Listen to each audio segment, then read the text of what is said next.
Actuel Média jabarani lajɛbaga Mali kɔnɔ Mali kɔ kan an bɛ foli ani tanu lase aw bɛɛ lajɛlen ma aw ka jamukan man di n'o ye Actuel Média Sport ye nin ye an donnen a kɔnɔna la bakuruba minnu b'an bolo bi olu de filɛ nin ye fɛn min ye championnat national Ligue 1 Orange saison 2021-2022 an bɛ o 19e journée résultat di aw ma donc ka classement fana di aw ma n'an bɔr'o kɔnɔ an bɛ taa Coupe du Mali ale édition 2022 quart de finale olu matchw bɛɛ lajɛlen kɛra an bɛ o jaabiw fana di aw ma n'an bɔr'o fana kɔnɔ an bɛ taa championnat national Ligue 1 football féminin a première journée o kɛra an b'o jaabiw d'aw ma ka classement o fana di aw ma n'an bɔr'o la an bɛ taa fɛn min ye éliminatoire CAN 2023 Côte d'Ivoire kaw olu fɛ yen nɔ donc o tirage kɛra poule 10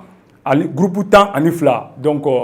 caman b'a fɔ poule de la groupe 10 ani fila o constituera donc matchw kan ka daminɛ min ye éliminatoire ye an bɛ don o fana kɔnɔ n'an bɔr'o la an bɛ taa fɛn min ye championnat DD district de Bamako ale kɔnɔna la fɛn min ye 4e journée o jaabiw an b'o di aw ma n'an bɔr'o la an bɛ taa fɛn min ye coupe CAF ale quart de finale match alew kɛra an bɛ taa o jaabiw an b'olu di aw ma ani programme bolodalen don match retour an b'olu fana di aw ma n'an bɔr'o la an bɛ taa Ligue des champions africaine ale kɔnɔna la fɛn min kɔni ale fana quart de finale premier match alew olu bɛɛ lajɛlen kɛra retour o bolodalen don semaine fana na an b'o olu fana programme di aw ma donc an bɛ kunnafoni kuncɛ ni mun ye o ye an bɛ se k'a fɔ info de la semaine nin semaine kɔnɔna la kunnafoni minnu bɛ sen na fɛn min ye kɛrɛnkɛrɛnnen la fédération malienne de football ale kɔnɔna la min bɛ tali kɛ fɛn min kɔni sélectionneur 4 o taara Mali kɔnɔna la en même temps fana sélectionneur kelen fɛn min senior mɔgɔw olu fana ka appel à la candidature an bɛ don o fana kɔnɔ ko kunnafoniw expliquer aw ye a bɛ se k'a faamuya cogoya min na an bɛ taa Omo fan fɛ ka sɔrɔ ka don an ka détails kɔnɔna la.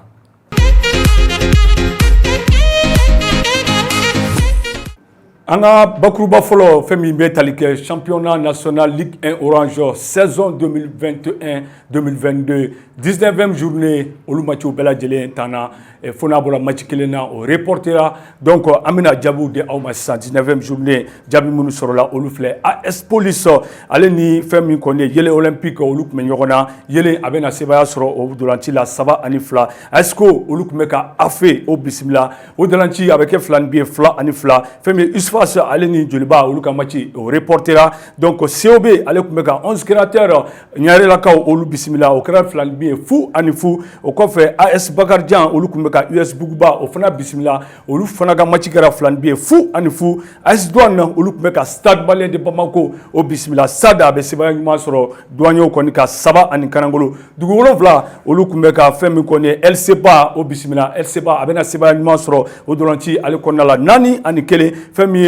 min ye o kɔfɛ fɛn min Asoma olu ni Real de Bamako olu fana tun bɛ ɲɔgɔn na o dolanci o bɛ kɛ 2 fu ani fu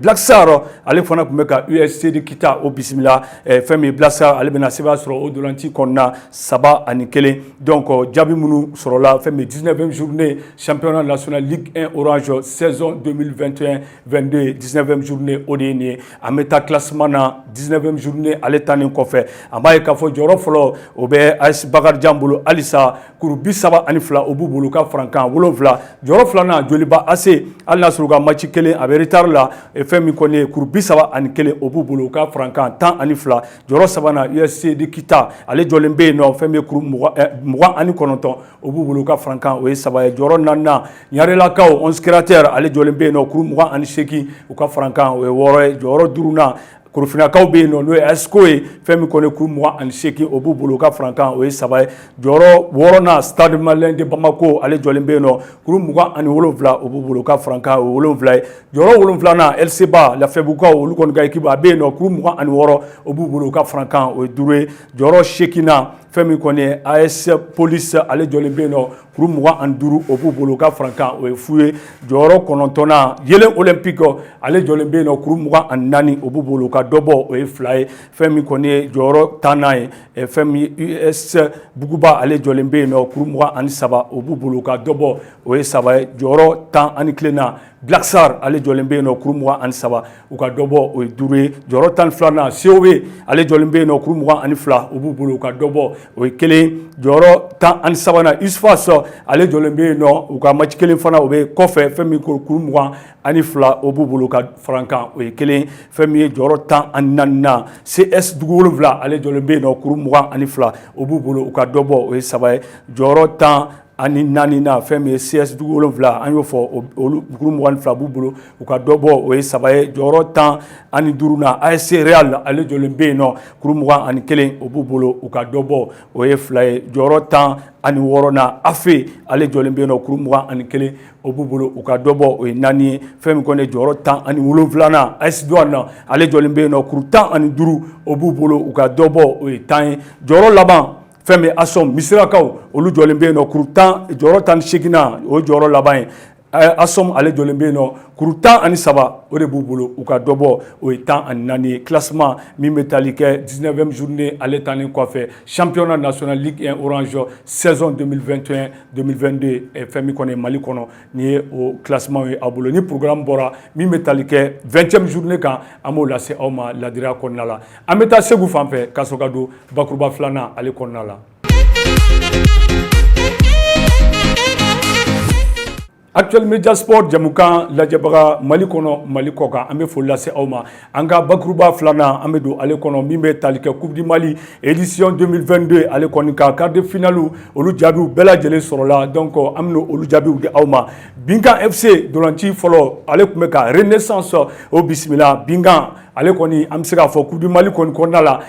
a tɛ u ni mɔgɔ cɛ nin wagati in na fɛn min ye a bɛna sɛbɛn ɲuman sɔrɔ Renaissance kan 4-1 o kɔfɛ Joliba AC olu fana tun bɛ ka AS Douane o fana bisimila Joliba a fana bɛna sɛbɛn ɲuman sɔrɔ fɛn min AS Douane ka 3 kanangolo fɛn min kɔni AS Real Bamakokaw fɛ yen nɔ olu fana tun bɛ ka ASOM o bisimila o jalanci Real a bɛna sebaya sɔrɔ ASOM kɔni ka 1 kanangolo dugu 7 olu tun bɛ ka Stade Malien de Bamako o bisimila SAD fana a bɛna sebaya ɲuman sɔrɔ dugu 7 kɔni ka 3-1 o bɛ kɛ sababu ye équipe 4 minnu sera k'u ka ticket sɔrɔ ka taa Coupe du Mali ale kɔni demi-finale kɛnɛ kan olu de filɛ nin ye Binkan FC AS Real Joliba AC ani ka kuncɛ ni Stade Malien de Bamako ye ni ala sɔnna tirage ni olu bolo dara a bɛna kɛ fɛn min ye jabaraniw sanfɛ a tɛna dogo mɔgɔ si la ni ala sɔnna émission nataw la an bɛna a tirage olu jaabi di aw ma ni programme fana bɔra an b'o di aw ma an bɛ taa Omo fan fɛ ka sɔrɔ ka don bakuruba 3nan ale kɔnɔna la ni wagati in na.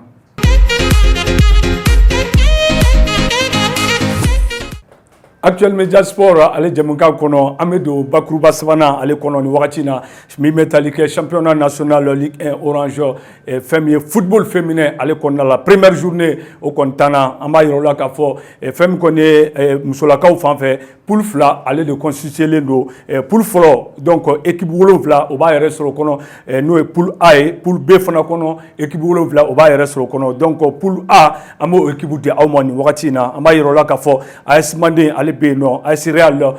Bamakokaw fɛ ale fana bɛ yen nɔ Badenya FC ka bɔ Mopti ale bɛ yen nɔ fɛn min ye FC Sabali ka bɔ Kita o bɛ yen nɔ fɛn min ye AS Momo ka bɔ Sikasokaw fɛ yen nɔ ale fana bɛ poule A ale kɔnɔna la fɛn min kɔni AS Police ka bɔ Bamako ale fana bɛ poule A o kɔnɔna la fɛn min kɔni ka kuncɛ ni AS Saramaya ye ka bɔ Katikaw fɛ yen nɔ donc poule A ale équipe 7 o ye an bɛ taa poule B ale kɔnɔna la an b'a ye k'a fɔ Super Lion ale jɔlen bɛ Bamakokaw fɛ yen nɔ ale bɛ donc fɛn min Tigres ka bɔ Kayi ale fana bɛ yen nɔ USFAS Bamakokaw fɛ yen ale bɛ poule B ale kɔnɔna la Santoro UFC ka bɔ Bamakokaw fɛ yen olu fana bɛ poule B ale kɔnɔna la Tigres de Buguni ale fana bɛ poule B ale kɔnɔna la Amazon commune 5kaw olu fɛ yen nɔ donc olu fana bɛ poule B kɔnɔna la k'a kuncɛ ni fɛn min ye CF Tamba ka bɔ Segukaw fɛ yen nɔ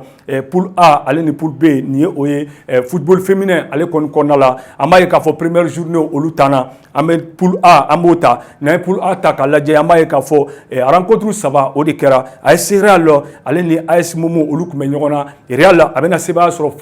2 kanangolo AS Momo kan o kɔfɛ fɛn min FC Sabali ale tun bɛ ka AS Manden o bisimila Manden a bɛna sebaya ɲuman sɔrɔ fɛn min kɔni ye FC Sabali kan 12 ani fu donc o b'a yira k'a fɔ musolakaw ka dolanci kɔni cɛlu kɔni ni cɛluko nege kɔni b'i la n'i taara ale kɛnɛ kan cɛlu caman bɛ don ale kɔni kɔnɔna la an b'a yira la k'a fɔ Badenya FC ale fana tun bɛ ka AS Police o bisimila polisiw fana o ma tan di Badenya ma 11 donc vraiment polisiw fana an bɛ se k'a fɔ fana ye sebaya ɲumanba de sɔrɔ Badenya fana kan donc an b'a yira k'a fɔ AS Saramaya au première journée là ale excentrera au koni konna donc amba ka fo classement amodi awma poule A ale konna la première journée au dolanti olu bela jelen kelen ko la kofe amba yoro ka fo joro flo asmani ale jolembe no kuru saba obubulu ka frankan tan ani fla joro flana as police fana jolembe kuru saba bubulu ka frankan o tan joro saba na as real kuru saba obubulu ka frankan o fly feme joro nanna as mumo ale be no kuru tubulu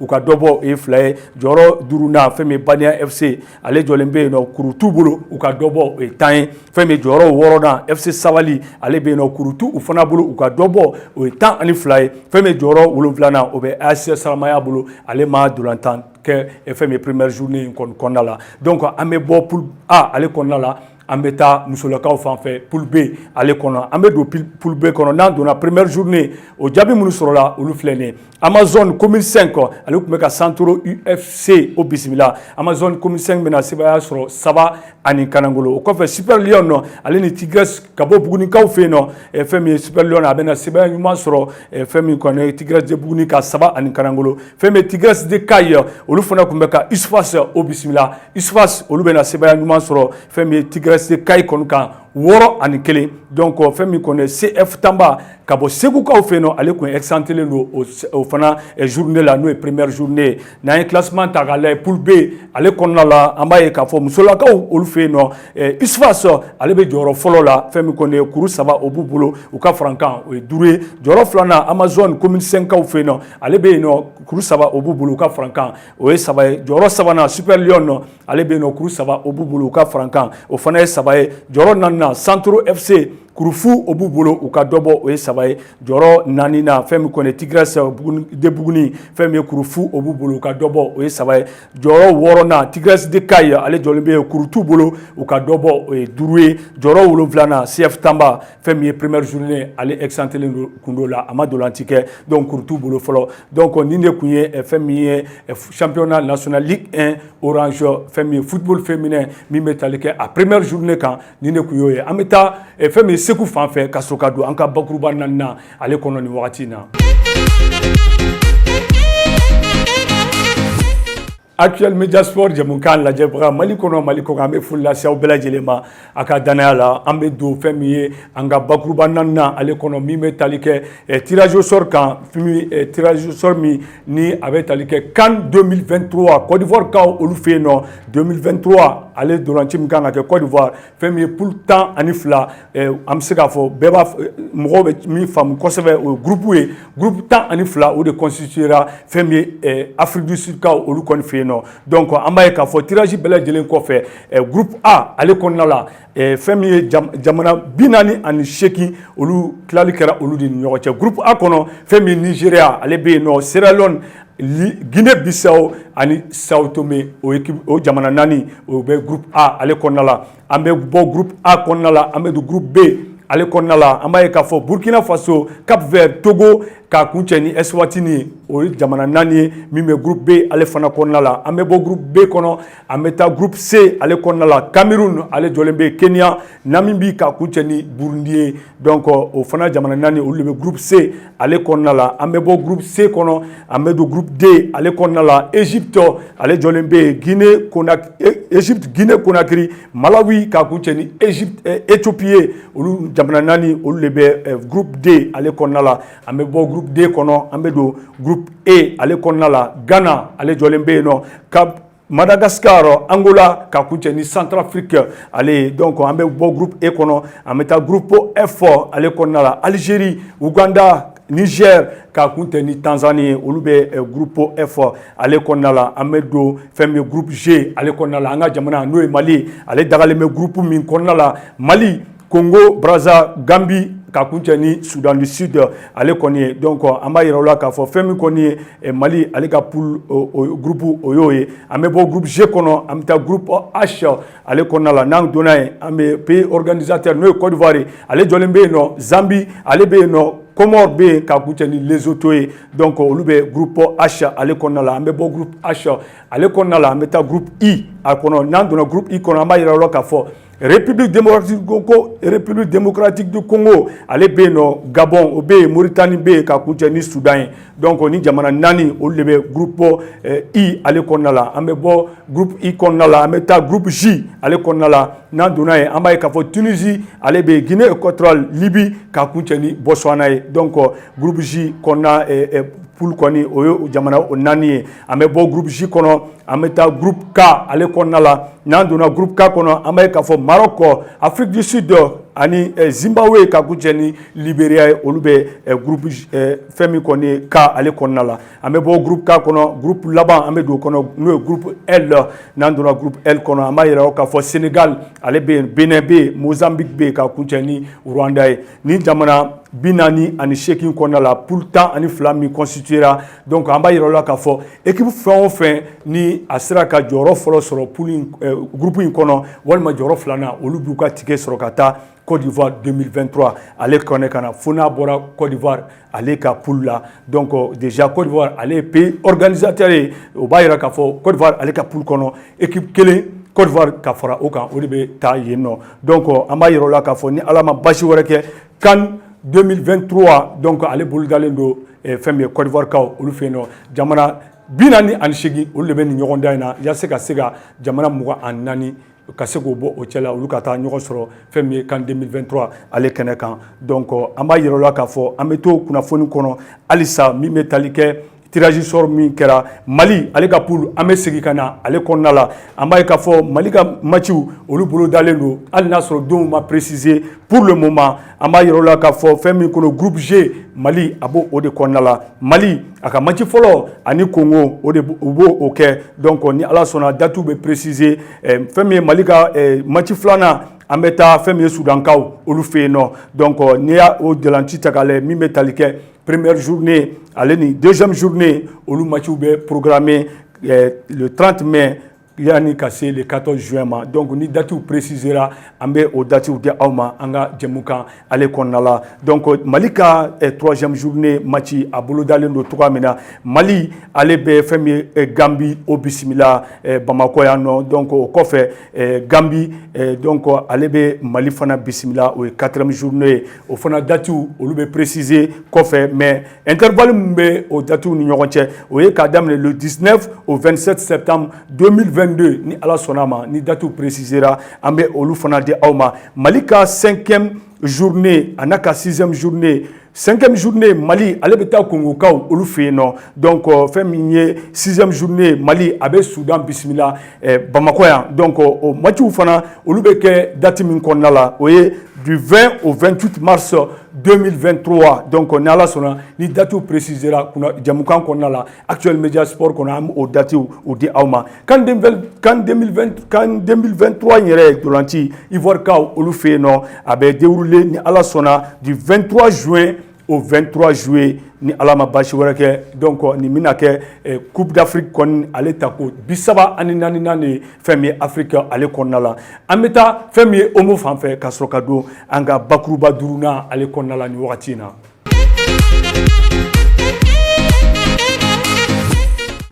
Actuel Media Sport jamukan lajɛbaga Mali kɔnɔ Mali kɔ kan an bɛ foli lase aw bɛɛ lajɛlen ma an ka bakuruba 5nan an bɛ don ale kɔnɔna la min bɛ tali kɛ championnat deuxième division district de Bamako ale kɔnɔna la 4e journée o kɔni tanna donc an b'a yira o la k'a fɔ jaabi minnu sɔrɔla olu de filɛ nin ye CSK olu tun bɛ ka FC Mansan o bisimila CSK bɛna sebaya sɔrɔ 1 ani Kanangolo USCB olu tun bɛ ka leader o bisimila leader ale bɛna sebaya sɔrɔ 2 ani 1 Africa Foot olu tun bɛ ka FC Alaye o bisimila o dolanci a bɛ kɛ 2 bi 1 ani 1 fɛn min FC Gawusu olu tun bɛ ka FC Semaine o bisimila fɛn min FC Gawusu a bɛna sebaya sɔrɔ 1 ani Kanangolo FC Jara olu tun bɛ ka AS Pays-Bas o bisimila FC Jara a bɛna sebaya sɔrɔ AS Pays-Bas ka 3 ani 1 fɛn min ye Azi FC olu tun bɛ ka KGT o bisimila o dolanci bɛ kɛ 2 bi 1 ani 1 fɛn min kɔni FC Lakika olu tun bɛ ka Binga FC o bisimila Binga FC a bɛna sebaya sɔrɔ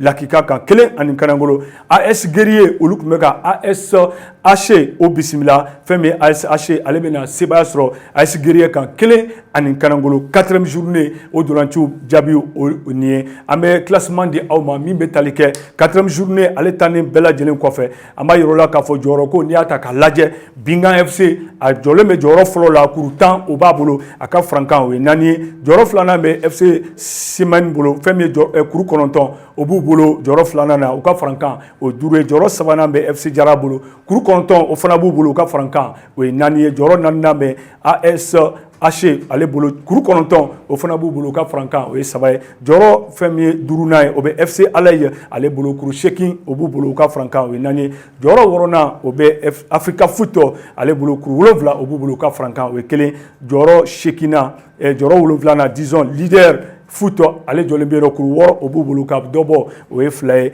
jɔyɔrɔ 8nan FC Lakika ale jɔlen bɛ yen kuru 4 o b'u bolo u ka frankan o ye 0 ye jɔyɔrɔ 9nan AS Guerrier ale jɔlen bɛ yen kuru 4 o fana b'u bolo ka dɔ bɔ o ye 1 ye fɛn min kɔni ye jɔyɔrɔ 10nan ye AS Pays-Bas ale jɔlen bɛ yen kuru 4 o b'u bolo u ka dɔ bɔ o ye 2 ye jɔyɔrɔ 11nan a bɛ FC Gawusu bolo kuru 4 o b'u bolo u ka dɔ bɔ o ye 2 ye jɔyɔrɔ 12nan o bɛ Anzi FC bolo kuru 4 o b'u bolo fɛn min kɔni u ka dɔ bɔ o ye 3 ye jɔyɔrɔ 12nan jɔyɔrɔ 13nan disons o bɛ ASCB ale bolo fɛn min kuru 3 o b'u bolo u ka dɔ bɔ o ye 2 ye jɔyɔrɔ 14nan o bɛ FC Mansa olu bolo kuru 3 o b'u bolo u ka dɔ bɔ o ye 2 ye jɔyɔrɔ 15nan CSKA ale jɔlen bɛ yen kuru 3 o bɛ CSKA bolo ka dɔ bɔ o ye 4 ye jɔyɔrɔ laban jɔyɔrɔ 16nan o ye jɔyɔrɔ laban ye KGT ale jɔlen bɛ yen kuru 1 o de bɛ KGT bolo bɔko 4 o kɔfɛ fɛn min kɔni u ka dɔ bɔ o ye 4 ye donc o classement min bɛ tali kɛ championnat de 2e division du district de Bamako 4e journée ale talen kɔfɛ o de ye nin ye donc ni programme bolo dara min bɛ tali kɛ 5e journée kan an b'o lase aw ma ladiriya kɔnɔ an bɛ taa Segu fan fɛ yanni ka don an ka bakuruba 6nan ale kɔnɔna la nin wagati in na.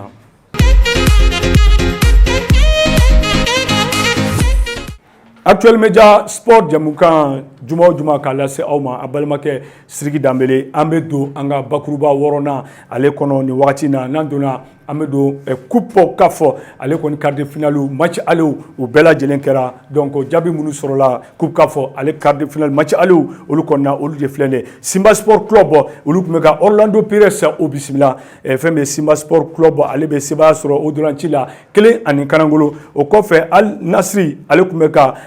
RSB Berkane o bisimila fɛn min ye Al Nasri ale bɛna sebaya sɔrɔ dolanci la 2-1 o kɔfɛ fɛn min ye Al Ittihad ka bɔ Tripolikaw fɛ yen nɔ donc an b'a yira k'a fɔ Tripoli équipe 2 olu de ye ɲɔgɔn kunbɛn fɛn min kɔni quart de finale kɔnɔna fɛn min ye Al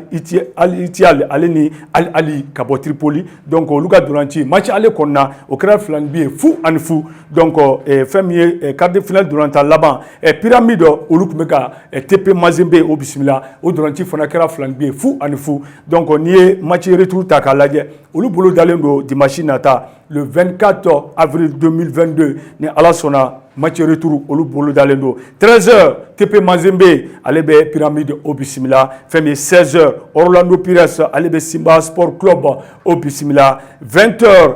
fɛn min ye Tripoli équipe 2 ye olu bɛ ɲɔgɔn sɔrɔ min bɛ Al Ali ale bɛ Al Ittihad o bisimila donc fɛn min ye quart de finale dolanci laban match retour ale kɔnɔna la fɛn min ye o bɛ kɛ 22h dimanche RSB Berkane ale bɛ Al Nasri o bisimila donc quart de finale kɔni min bɛ tali kɛ coupe CAF kɔni kan ni jaabi minnu sɔrɔla la semaine nata an b'olu jaabiw di aw ma équipe minnu mana ka tige sɔrɔ ka taa demi finale ale kɔnɔna la an b'olu équipew di aw ma donc an bɛ taa fɛn min kɔni o fan fɛ ka sɔrɔ ka don an ka bakuruba 7nan ale kɔnɔna la nin wagati in na.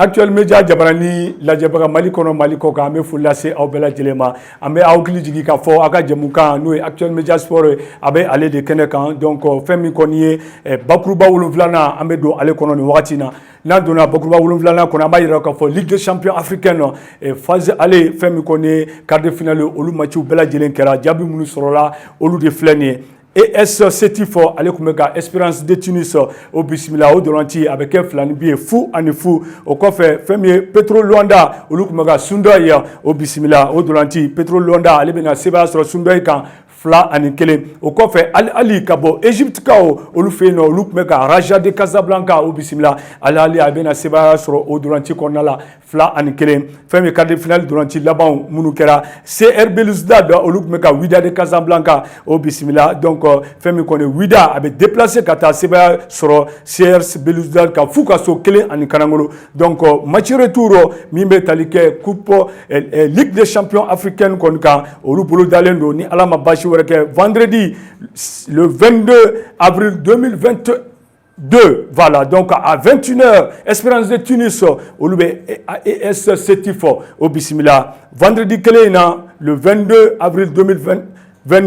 22h Raja de Casablanca olu bɛ Ali au bisimila donc samedi match tɔ fila olu bɛ tan min bɛ tali kɛ quart de finale kɔni kan Ligue des champions africaine ale hukumu kɔnɔna la samedi le 23 avril 2022 à 16h Sundoy ale bɛ Petro Luanda au bisimila samedi o kelen in na fɛn min kɔni 22h Wydad de Casablanca olu bɛ CR Belouizdad o bisimila donc nin ye fɛn min ye programme min bɛ tali kɛ match retour kɔni kan coupe disons Ligue des champions africaine ale retour kɔni kan ni Ala sɔnna équipe minnu ka tige sɔrɔ ka taa demi-finale kɔni na min bɛ tali kɛ Ligue des champions africaine kan ni Ala sɔnna émission nata an bɛna olu équipe di aw ma ka jaabiw di aw ma donc an bɛ taa fɛn min kɔni ye Segu fan fɛ ka sɔrɔ ka don bakuruba laban ale kɔnɔna la n'o ye bakuruba 8nan ye ni Ala sɔnna.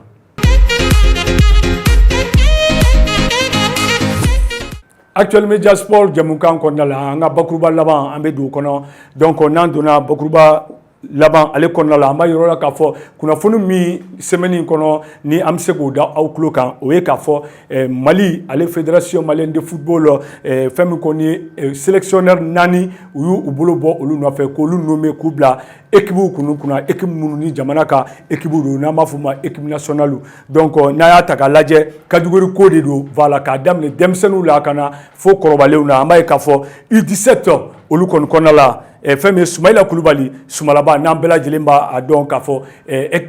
Samata Sega olu ka capitaine kɔrɔ don fɛn min ye U17 ale kalifara Soumaïla la donc o kɔfɛ an bɛna ye k'a fɔ U20 o kalifara Demba Traoré ale la donc fɛn min ye U23 Alou Badara Diallo n'an b'a wele ko Konti donc ale tun bɛ contrat yɛrɛ la nin waati in na Kongokaw olu fɛ yen nɔ donc U23 o taara ka di ale ma donc an b'a yira k'a fɔ